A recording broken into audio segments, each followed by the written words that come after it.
I never believed that the universe is listening until a stranger's voice on a video call made me question everything I thought I knew about forgiveness, family, and the power of intention. My name is Maya, and I'm 44 years old, living in Detroit's Corktown neighborhood. For the past 18 years, I've carried a weight so heavy that some mornings I wondered how I managed to get out of bed. It was the weight of silence, the deafening quiet that exists between a daughter and the father who walked out when she needed him most. But what happened on a Tuesday night in September, in a virtual room filled with strangers, would shatter that silence forever. And I'm still trying to understand if it was coincidence or something much more powerful. I was 26 when my father, Jerome, decided our family wasn't worth fighting for anymore. My mother had just been diagnosed with lupus, my younger brother Marcus was struggling with addiction, and I was working 2 jobs while trying to finish my nursing degree. We needed him. I needed him. But instead of stepping up, he stepped out. One morning, his clothes were gone, his key was on the kitchen counter, and the man who used to call me his little warrior became a ghost. The years that followed were a blur of survival. Mom's condition worsened. Marcus went to rehab twice, and I became the backbone of a crumbling family. I graduated, became a registered nurse, and threw myself into caring for others because it was easier than dealing with the hole my father had left behind. By 30, I'd built walls so high around my heart that even I couldn't see over them. I told myself I didn't need him, but every Father's Day, every birthday that passed without a word, those walls would crack just a little more. Fast forward to last spring. I was working the COVID unit at Detroit Medical Center, dealing with loss and grief every single day. I was watching families say goodbye through video calls, holding phones so dying patients could hear their loved ones' voices one last time. And it hit me like a freight train. What if my father died tomorrow? What if he was already gone? The thought consumed me. I'd lie awake at 3 a.m, my mind racing with scenarios I couldn't control. I'd catch myself looking up obituaries with his name, my heart pounding with dread, and was it relief? My best friend Keisha finally called me out. "Maya, you're eating yourself alive. This anger is literally making you sick." She was right. I'd developed chronic headaches.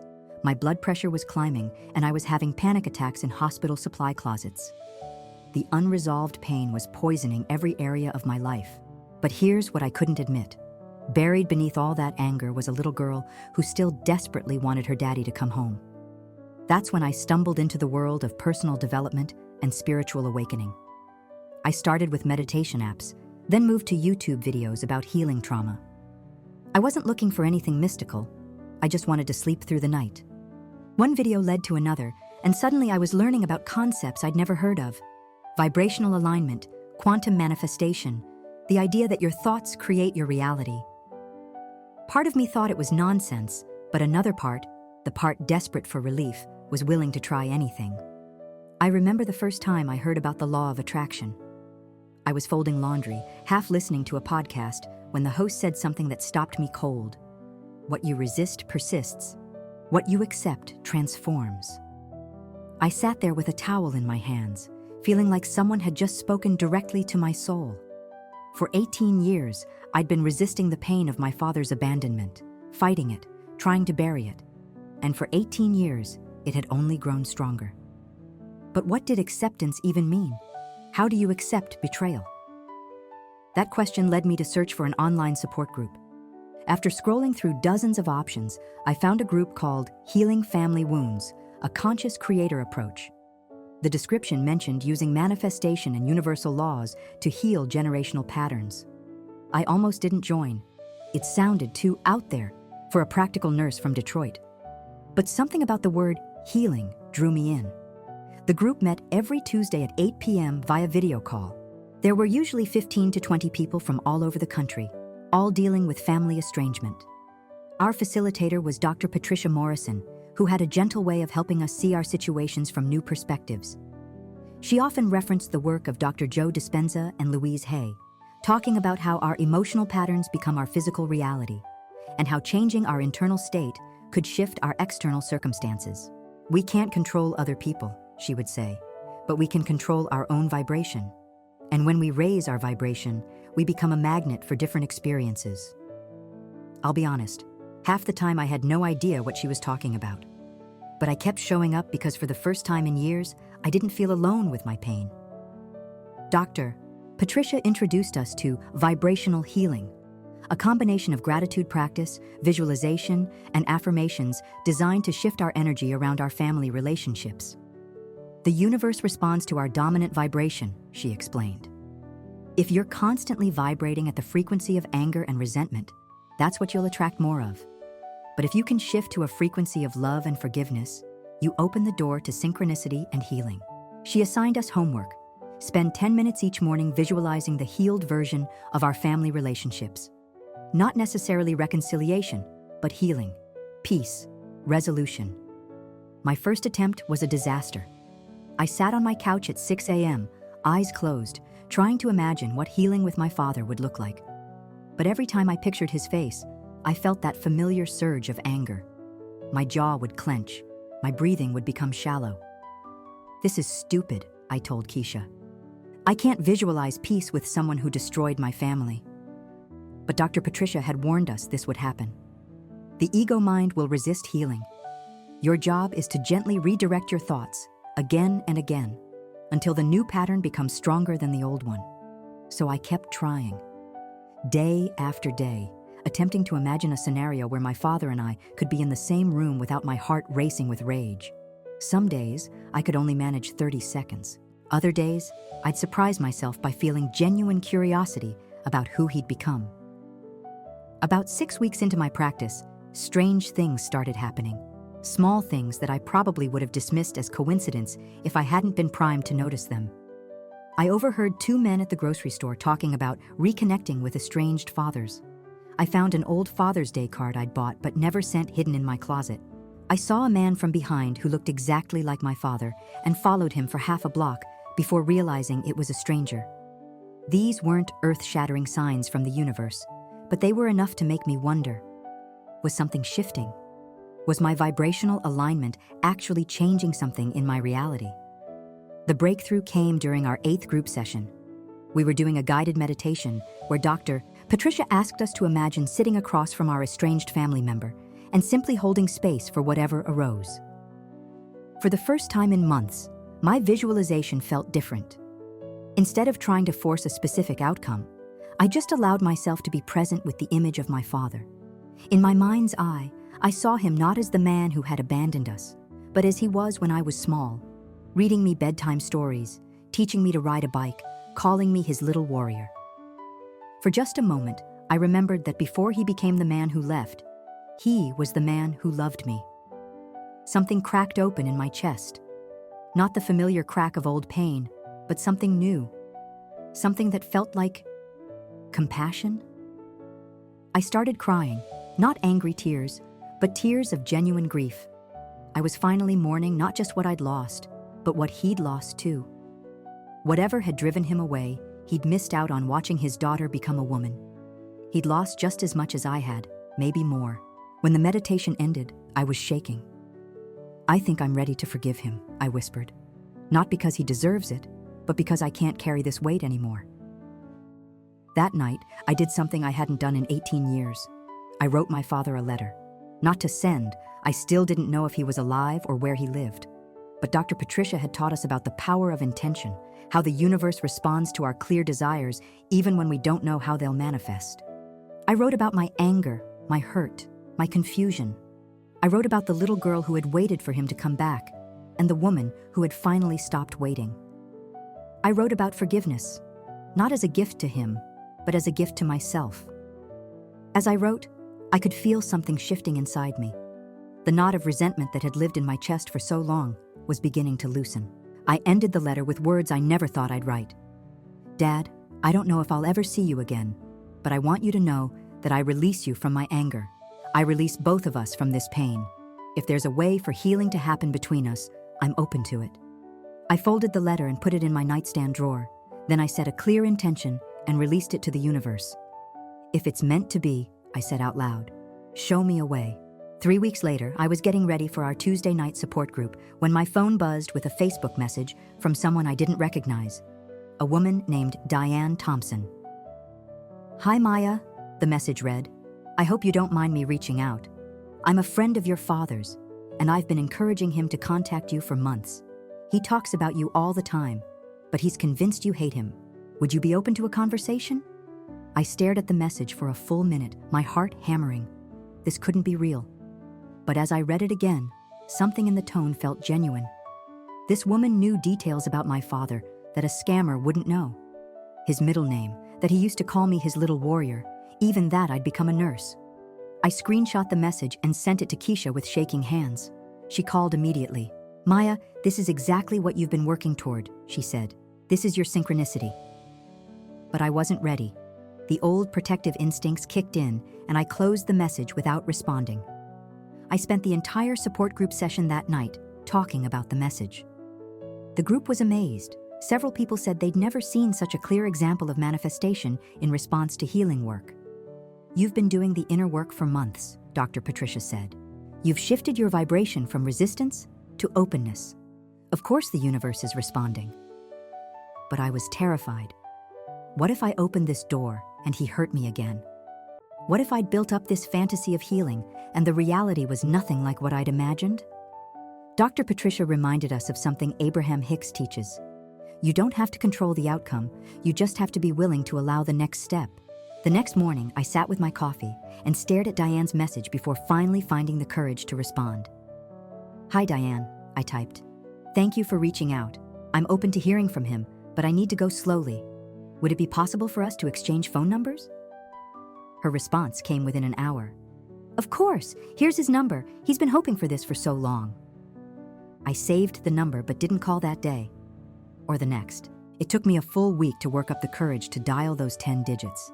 It rang 3 times. Then a voice I hadn't heard in 18 years said, Hello? Dad?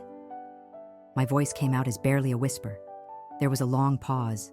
Then, Maya? Baby girl, is that really you? The sound of his voice saying my name after all these years hit me like a physical blow. I started crying immediately. Yeah, Dad, it's me. Oh my God, I can't believe. I've wanted to call you so many times, but I didn't think you'd want to hear from me. I didn't, I said honestly.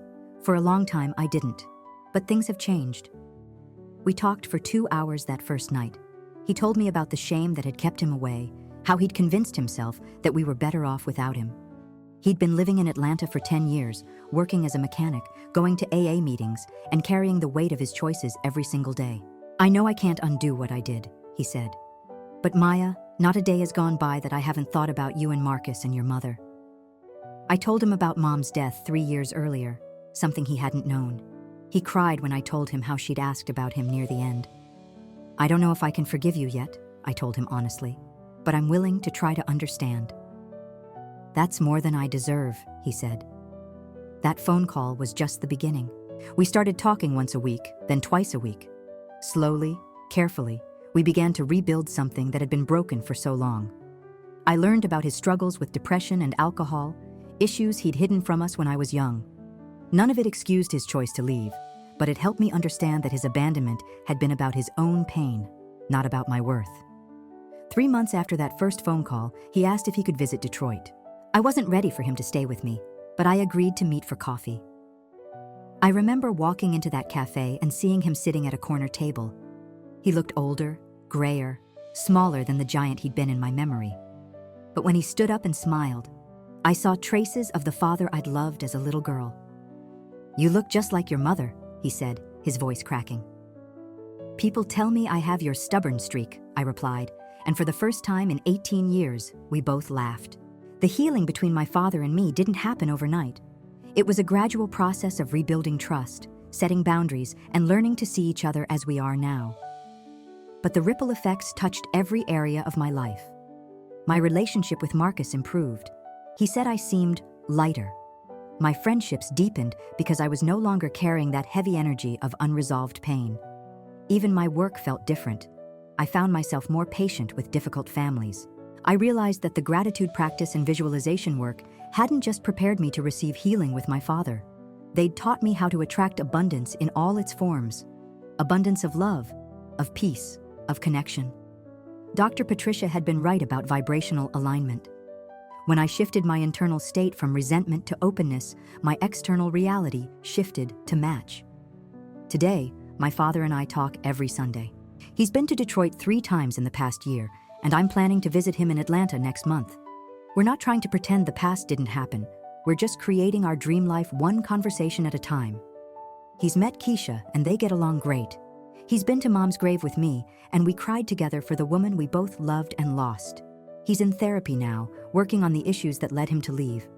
Marcus is still skeptical, and I respect that. Everyone's healing journey is different. But I've seen how my transformation has affected him.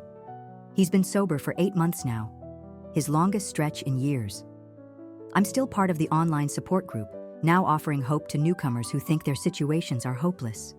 I share my story not because I believe everyone's family relationships can be healed, but because everyone deserves to be free from the prison of unresolved pain. If someone had told me 2 years ago that I'd be having weekly phone calls with my father, I would have thought they were delusional. But here's what I've learned about how manifestation really works. It's not about controlling other people or forcing specific outcomes.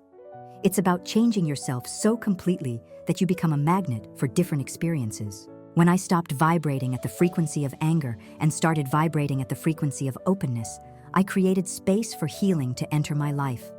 The law of attraction didn't make my father reach out to me, but it did make me ready to receive his outreach when it came.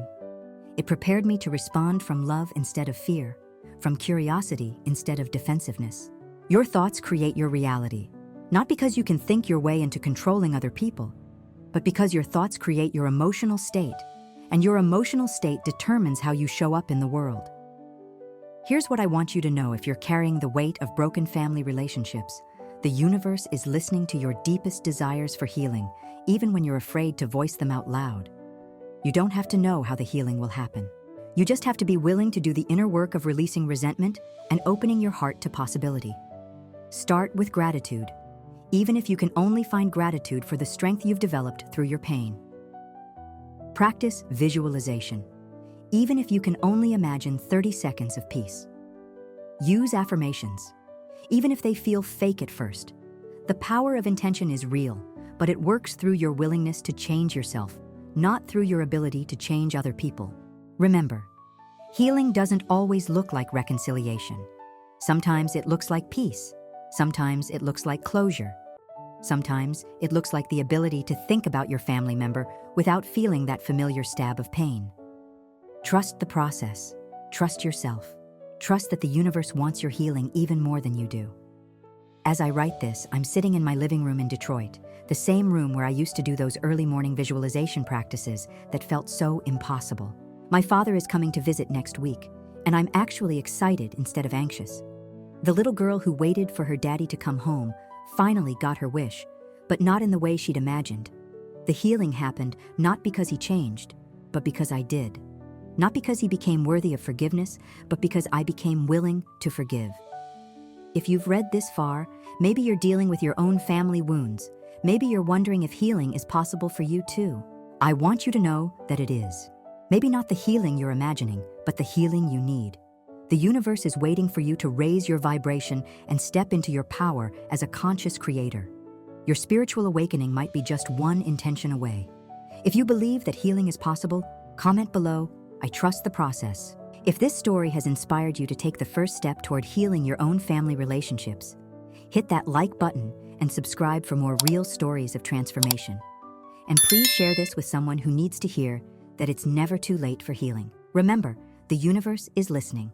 What will you choose to create?